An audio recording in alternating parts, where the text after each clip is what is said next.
자, 성취하면 행복할까? 산상수훈이 주는 교훈.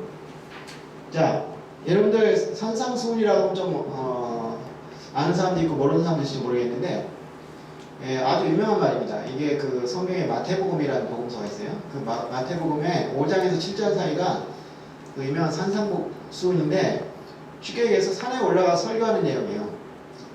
근데 거기에서 예를 들면 뭐 마음이 가난한 자는 복이 있나니 천국이 너희의 것이다. 이런 얘기도 굉장히 유명하거든요. 그래서 웬만큼 교회를 안 다니는 사람도 많이 아는 이야기인데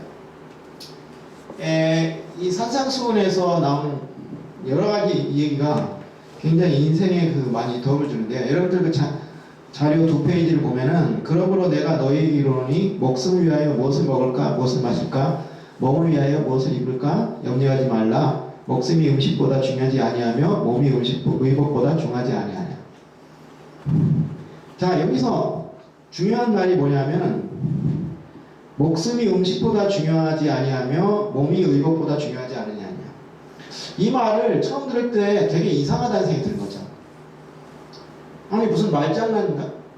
목숨하고 몸, 그 다음에 음식하고 옷, 이 이제 두 가지가 대조적으로 나오거든요. 목숨하고 몸이 음식과 옷보다 중요하다. 그건 맞는 말이죠. 그렇게 생각하지. 그러니까 음식이든 옷이든 몸과 목숨을 위해서 필요한 거지 그게 목적은 아니거든요. 생각하면 너무 당연한 일인데 왜 그런 얘기를 하느냐 이런 얘기 할 수 있어요. 근데 여기서 얘기하고 싶은 건 뭐냐면은 근데 사람들이 이걸 까먹는다는 거예요. 까먹는다는 게 뭐냐면 음식을 먹는 것은 목숨을 보존하게 한 것이고 그 다음에 옷을 입는 것은 몸을 따뜻하게 하는 것인데 그것을 잊어버리고 목숨하고 몸보다 어떻게 보면은 옷하고 음식에 너무 많은 그 신경을 쓰는 바람에 앞에 얘기했지만 염려하지 말라. 근데 염려를 하게 돼요. 그러니까 이 이야기 뭐냐면 아까 얘기한 것처럼 그 인생에 있어서 중요한 거 본질하고 어떤 수단이 되는 것 이것을 사람들이 계속 헷갈려 한다는 거죠. 이 앞에 뒤에 얘기가 그게 나와요. 그래서 나중에 무슨 얘기가 나냐면 너희는 먼저 그의 나라와 그 일을 구하라. 그리하면 이 모든 것을 아버지가 주시리라. 그 얘기를 처음 들으면요 이해가 안 가요. 야, 뭐 하나님 믿는다면 뭐 저절로 밥이 생기냐, 옷이 생기냐, 그 말이 되냐 이런 얘기를 할 수 있어요. 저도 그렇게 생각했으니까. 근데 그런 식으로 생각하시는 게 아니에요. 뭐냐? 여기서 말하는 먼저 그의 나라와 그 일을 구한다는 건 뭐냐면 인생에서 지켜야 어떤 기본적인 가치를 지키라는 거죠. 본질을 이해하라는 거예요. 그 본질을 따라 살면 인생이 형통해지고 잘 되는데 그것을 무시하고 본질을 무시하고 어떤 수단이나 그런 것에 얽매이게 되면 인생이 망가진다는 걸 의미하는 거예요. 이거를 먼저 그의 나라와 의를 구하라. 그의 나라와 의를 구한다는 건 말하면 하나님이고 하나님의 나라인데 하나님의 나라와 의라는 건 뭐냐면 바로 인생의 가장 중요한 본질적인 진리, 가치 이런 걸 말하는 거죠. 그런 것을 망각하고 인간들이 살아갈 때 이 인생이 망가지고 사회가 엉망해진다. 그렇기 때문에 그것을 먼저 추구하면 그 원칙을 가지고 살게 되면 인생이 형통하게 될 것이다. 여기도 마찬가지로 본질적인 것에 충실하게 되면 수단은 그 다음에 따라올 것이다. 이런 얘기를 하고 있는 거죠. 그러니까 이런 얘기를 하게 되면 이런 식으로 노골적으로 얘기하면 사람들이 이해를 해요. 그렇지 맞아. 그런데 과연 우리가 그렇게 살고 있느냐? 본질과 수단의 우선순위를 과연 제대로 두고 있느냐? 이 문제를 여기서도 얘기를 하고 있는 거예요. 자, 그러면 역으로 얘기해서 자, 수단은 중요하지 않다. 본질만 중요하다. 이 얘기를 하면 곤란하다. 자, 내가 뭔가 일을 해야 되는데 그거를 위한 도구나 수단이 없이 일을 할 수 있을까요? 할 수가 없죠. 자, 그러나 이런 말도 있어요. 이가 없으면 잇몸으로 산다. 이런 말 들어보셨죠? 여러분들? 그 얘기 뭐냐면은 수단이라는 것은 이렇게 해도 바꿀 수 있고 저렇게 해도 바꿀 수 있다. 그러니까 뭐냐면 수단이 확실히 중요한 건 사실인데 수단이 최종적인 목적이 아니기 때문에 수단 때문에 너무 고민하지 말라. 어떤 뭐 그런 식의 메시지를 이 말은 전하는 것 같아요. 그러니까 우리가 인생을 살아가면서 아까도 그 얘기를 계속했지만은 이 수단에 목숨을 걸고 수단에 모든 것을 거는 것이 어리석은 줄 알면서도 우리는 자기도 모르게 그런 삶을 살게 된다는 거죠. 그러니까 여러분들이 성취라는 얘기를 할 때 왜 내가 이 성취를 하느냐? 내가 왜 광운대학을 들어가야 되느냐? 내가 왜 삼성에 들어가야 되느냐? 내가 왜 몇 살이 되면 결혼을 해야 되느냐? 요새는 그런 문제를 많이 생각하잖아요. 결혼이라는 것도 옛날에는 당연히 해야 된다고 생각했지만 지금들은 아니잖아요. 결혼을 꼭 해야 되느냐? 결혼을 하면 또 애를 낳아야 되느냐? 그런 생각도 많이 하고 있죠, 여러분도? 우리 어때? 결혼을 꼭 해야 되네? 왜?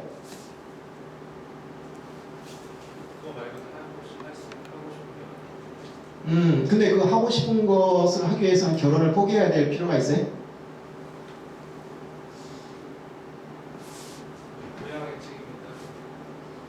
부양의 책임이라. 그러면 그 하고 싶은 일이 돈이 많이 드는 건가요?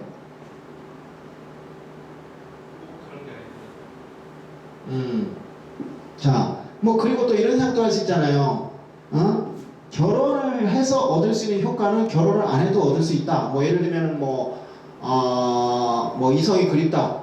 근데 요새는 뭐 다 연애들 다 하니까 뭐 결혼을 꼭 할 필요 있냐? 그냥 연애만 하고 그냥 결혼 안 해도 되지. 뭐 이런 식의 생각을 한다든지.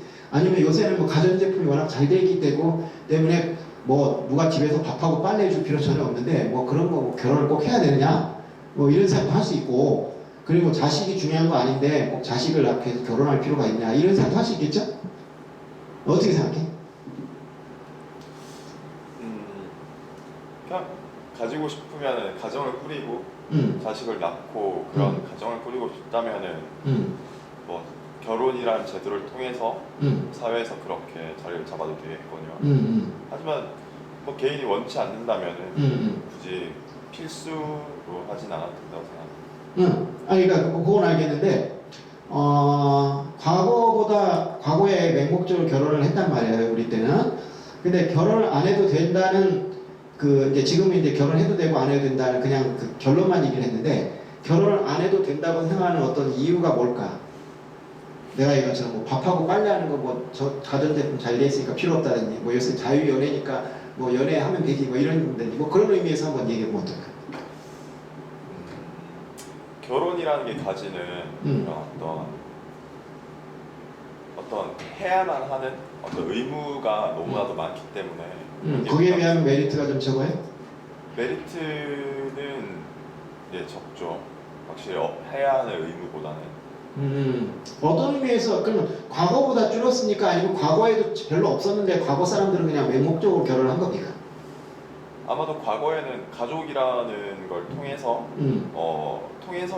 통해야만 삶이 사라진다고 하면은 현대는 굳이 가족이라는 그 틀 속에 있지 않더라도 개인의 삶을 살아갈 수 있기 때문에 뭐 또 역으로 얘기하면 요새 가족의 해체 문제도 있는데 가족이 옛날만큼 그 나에게 기쁨과 행복을 주지 않는 집단이 되었다 뭐 이런 생각도 할 수 있겠죠?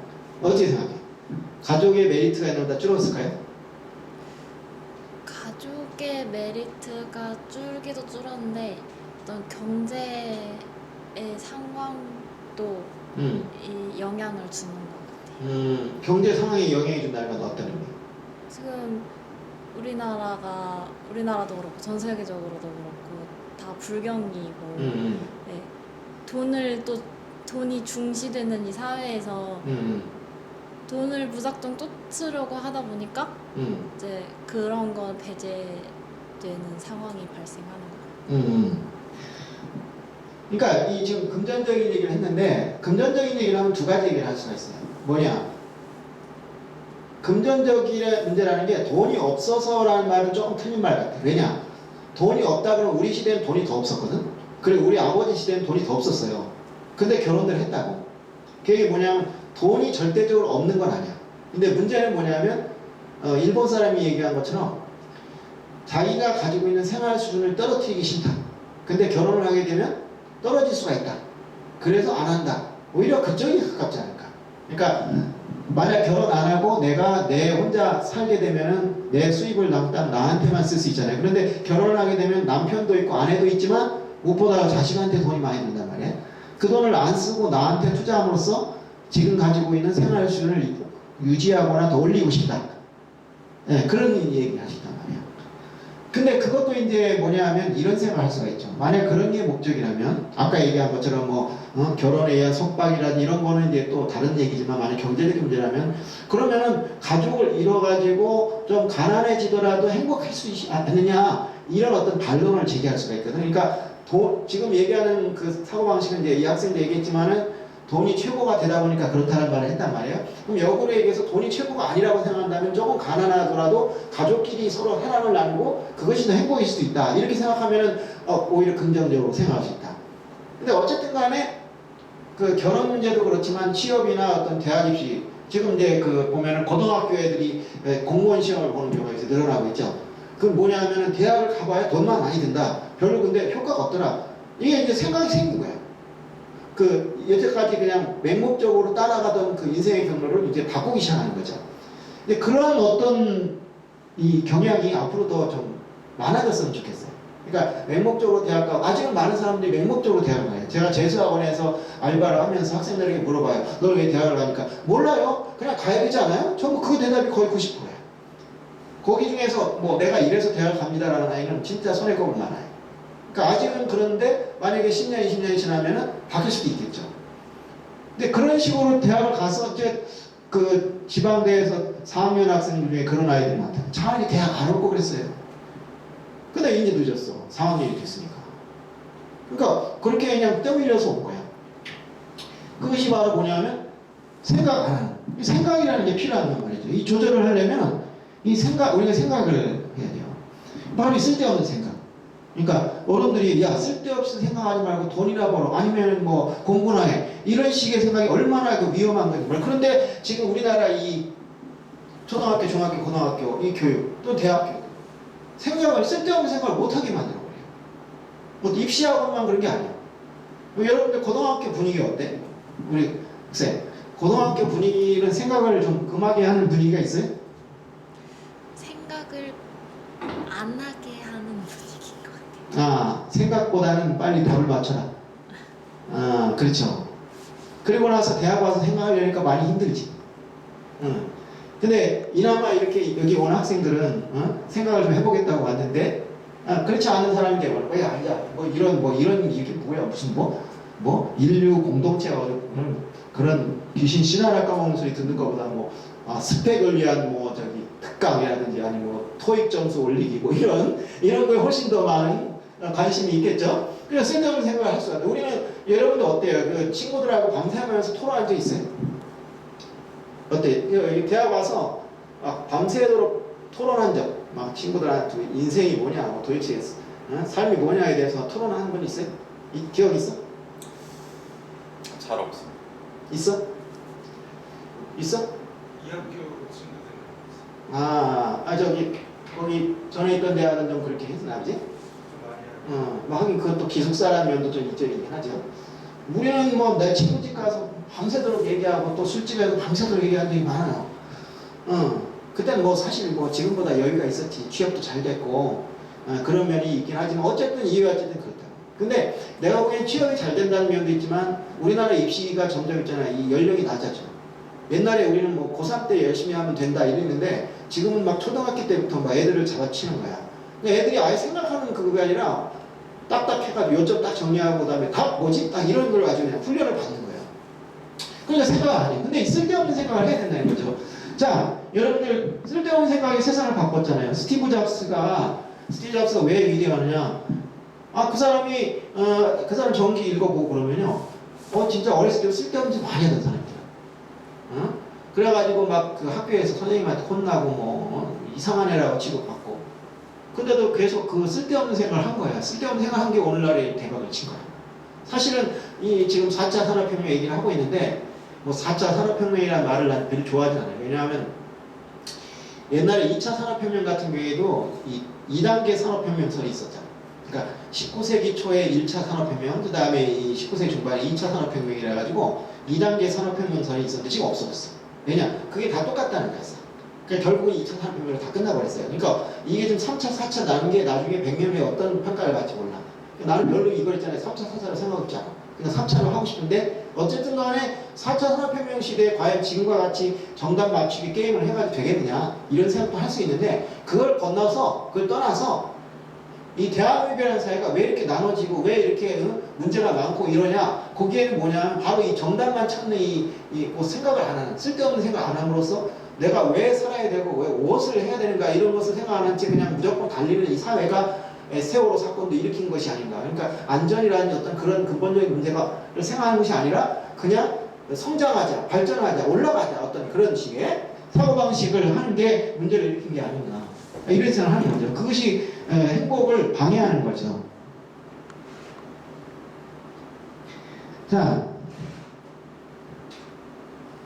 여러분한테 뭘 하나 보여주고 싶은데, 여기 이제 그 보면 여러분들이 나눠준 쪽에 써 있는데, 나에겐 꿈이 있습니다 라는 글이 있어요. 이거 제가 그 책에다 집어넣은 내용입니다.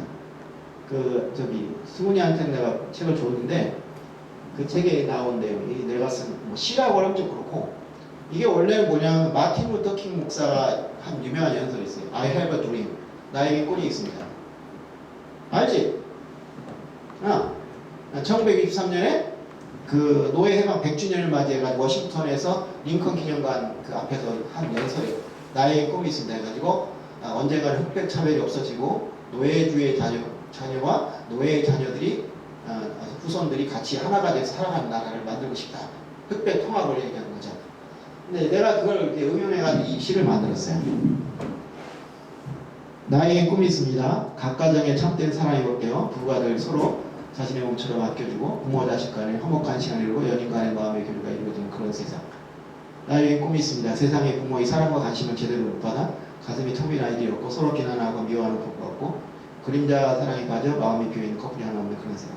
참다운 세상을 꿈꾸는 거죠. 참다운 사랑을. 이게 다음 주에 이 얘기를 할 거예요. 이제 사랑에 대해서.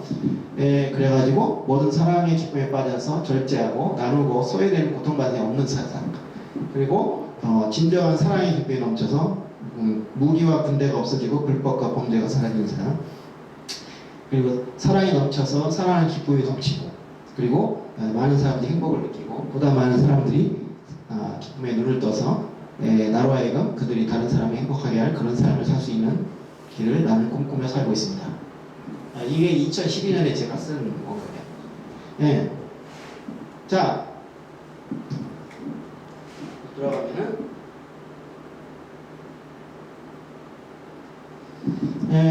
여기 보면은 내 꿈 안에는 성공이라든지 돈이라든지 이런 얘기는 한마디 없죠. 그렇다고 해서 여러분들한테 돈 벌지 말라, 성공하지 말라 얘기는 절대 아닙니다. 다만 말이죠. 이제 계속 얘기를 했으니까 이제 좀 이해가 되시겠지만, 무엇을 하겠다라는 생각, 무엇을 이루겠다라는 생각을 하기 전에 우리의 삶의 본질이 무엇이고 우리가 진짜 추구해야 할 것이 무엇인지를 계속 생각하는 그 과정을 여러분들이 거치셨으면 좋겠습니다. 그러니까 그것이 단순히 나 자신의 행복, 나 자신의 어떤 성공으로 끝나는 것이 아니라 이 사회, 나가서 이 국가, 그리고 이 세계가 어떻게 나아가야 할까를 여러분 가슴에 좀 품어줬으면 좋겠어요. 그런 어떤 스케일이 큰 어떤 사람들이 되어주셨으면. 근데 우리가 이제 아까도 얘기했지만 우리가 일제강점기를 겪고 사실 뭐냐면 말이죠.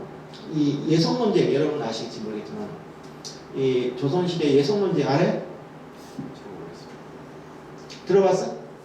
현영이 들어봤지? 어떤 작가 얘기해보죠. 상을 실을 때 상을 몇 년을 실을 것인가. 그러니까 뭐냐면요. 그 예성전쟁의 첫 번째 시작점은 저거예요. 효정대왕 알죠? 그 인조의 아들. 근데 이 효정이 뭐냐면 인조의 둘째 아들이에요. 첫째 아들이 뭐냐면 소현세자. 소현세자인데 이 소현세자하고 이 인조가 이 트러블이 생겨가지고 결국 소현세자가 독살됐다는 얘기가 많습니다. 이렇게 보면은 조선시대 왕을 보면요. 한 가지 왕 역사를 보면 재밌는 게 있어요. 뭐냐? 성인이 된 세자와 왕은 반드시 싸우게 돼 있어. 그러니까 그 조선시대 왕위 계승 중에서 성인이 된 아들과 세자와 아들 사이에 스무스하게 왕위 계승된 적이 거의 없습니다. 있다면 딱 하나. 고종 황제하고 순종 황제. 근데 그 경우에는 고종이 강제로 퇴위를 당했잖아요. 그랬으니까 스무스하게 된 거야. 그리고 또 외압이 많았잖아요. 외국에 침략이 있었기 때문에 서로 싸울 일이 없어. 근데 봐요. 태조대왕하고 태조하고 태종이 어땠어요? 안 좋았잖아. 그래가지고 왕이다의 날을 일으켰잖아. 그리고 사도세자 죽었잖아요. 죽여버렸잖아. 소현세자도 마찬가지야. 그리고 중종의 다음에 인종인데 인종도 이제 뭐냐면 성인이 돼가지고 왕이 됐거든요. 그래갖고 중종의 인종을 그렇게 괴롭혔잖아. 그러니까 제대로 순수하게 안 돼. 그래서 이 소현세자도 그렇게 서로 트러블이 일어나서 죽여버린 거야. 죽여버렸는데 원래 세자가 죽으면은 세 손이 왕이 돼야 돼요. 근데 세 손을 쫓아내버리고 심지어 그 세자비를 갖다가 독살시켜버려. 죽여버렸어. 그러니까 여기를 씨를 말려버렸어. 우리 생각은 상식은 말이 안 되죠. 아, 손자를 왜 죽여? 손자, 그리고 왜 며느리를 왜 죽여? 근데 왜 그러냐? 워낙 사이가 안 좋으니까 애들을 다 씨를 말려버리고 원래 세 손을 줘야 될 자리를 둘째 아들한테 줘버린 거야. 그래서 둘째 아들이 왕이 됐어. 근데 둘째 아들인 그 효종이 죽었어. 효종이 죽었는데 인조회가 나중에 책장가를 들어가지고 그 사람이 대비가 되는데 그 대비가 살아있어. 그 심지어 효종보다 나이가 어려. 근데 이 효종의 그 인조의 그 마누라, 그러니까 대비가 상복을 얼만큼 입어야 되느냐 가지고 싸움이 벌어진 거야. 근데 왜 그러냐 하면 보통 상하에서는 장자가 죽으면 3년상을 해요. 어머니가. 그런데 둘째 아들이 죽으면 1년상만 하게 돼 있어. 그래서 효종이 둘째 아들이니까 당연히 이거는 1년상을 해야 된다. 아니다. 왕은 몽땅 장자다. 그렇기 때문에 3년상을 해야 된다고. 그래서 싸움이 붙었어. 그런데 여기서 묘한 게 뭐냐면 효종의 아들이 현종인데 그 1년상을 주장한 게 서인이에요. 서인들의 1년상을 주장하는 게 잘못하면 이게 큰일 날 수 있는 게 그러면 효종은 정통이 아니다. 현종 입장에서 뭐냐? 우리 아버지가 정통이 아니라는 거냐? 이것들 봐라. 이게 영문에 반역으로 뭐라고 볼 수 있어요. 그 실제로 그래가지고 나중에 서인들이 그 반역죄에 몰려가지고 쫓겨나게 됩니다. 네, 그렇게 되는데 제가 얘기하고 싶은 건 그 내용 자체가 아니라 그 논쟁 과정을 읽어보면 굉장히 뭐냐면 어떤 그 철학적인 논쟁이 있어요. 그 효가 무엇이냐. 이런 식의 어떤 기본적인 얘기가 나오고 합니다. 그러니까 뭐냐면 우리가 조선시대의 어떤 당쟁이나 이런 걸 굉장히 비난을 하지만 사실은 그러한 논쟁을 하면서 살았던 민족이에요. 그리고 이왕하고 이율곡 논쟁 같은 경우에 더 철학적이죠. 사실 우리나라가 원래부터 이런 나라가 아니에요. 자, 외국 사람들이 우리나라 와서 제일 먼저 배우는 말이 뭐였죠? 혹시 알아요?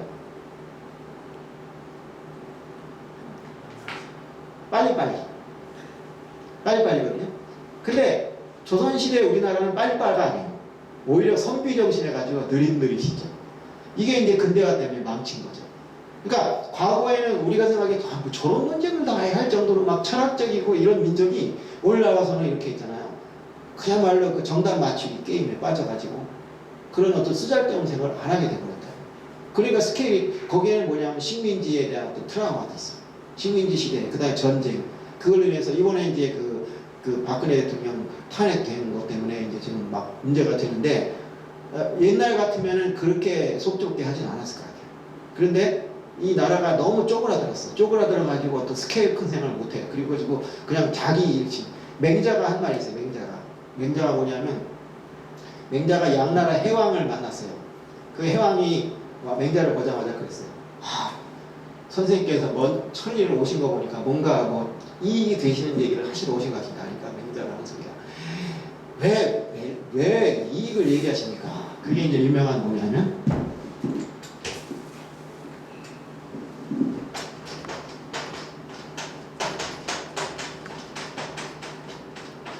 하필 완리예요. 하필이라는 말을 쓰죠. 이 하필이 여기서 나온 거예요. 왜 하필 넌 그러냐? 이 하필이야. 하필 완리. 왜 이익을 하필 얘기하시? 왜 이익을 얘기하십니까? 그러면서 말하는 게 오로지 의만 있을 뿐이다. 근데 거기서 무슨 얘기를 하냐면 임금이 이 나라를 어떻게 이롭게 할까 생각하면 귀족들은 뭘 생각하냐면 어떻게 하면 우리 가족, 우리 가문을 이롭게 할까? 그리고 서민들은 뭐냐? 어떻게 하면 나를 이롭게 할까? 이 생각을 하게 된다. 그렇게 되면 어떻게 되냐? 나라가 엉망이 돼서 거기서 유명한 말이야. 만승지국의 시기군자는 천승지가다. 만승의 전차를, 만대의 전차를 거느릴 수 있는 나라에서 그 임금을 죽이는 사람은 바로 천승지가, 1000개의 전차를 이끌 수 있는 귀족이다. 그리고 천승지국의 시기군자는 백승지가라. 1000개의 전차를 거느릴 수 있는 나라에서 그 임금을 죽이는 자는 바로 백개의 전차를 만들 수 있는 바로 귀족이다. 그럼 뭐냐? 윗사람 아랫사람 막 서로 죽이고 하는 문제가 일어난다 이거예요. 그러니까 이익이 아니라 의의를 추구하면은 나라가 저절로 태평스러워진다. 위아래가 전부 의의를 중시하고 인의를 중시하면은 나라가 평화롭게 된다. 이런 얘기를 하는데 우리나라가 그러한 그 많은 어려움 겪으면서 그런 식의 어떤 스케일 큰 생각을 못하게 되고 자꾸 있잖아요. 적은 생각, 어떤 이익이 될 생각 여기에 너무 치우치게 돼서 쓰잘데없는 얘기가 사라져 버렸어요. 우리는 이런 쓰잘데없는 얘기를 해야 되는데 그 보다 이러한 어떤 뭐냐면 여기 나왔지만은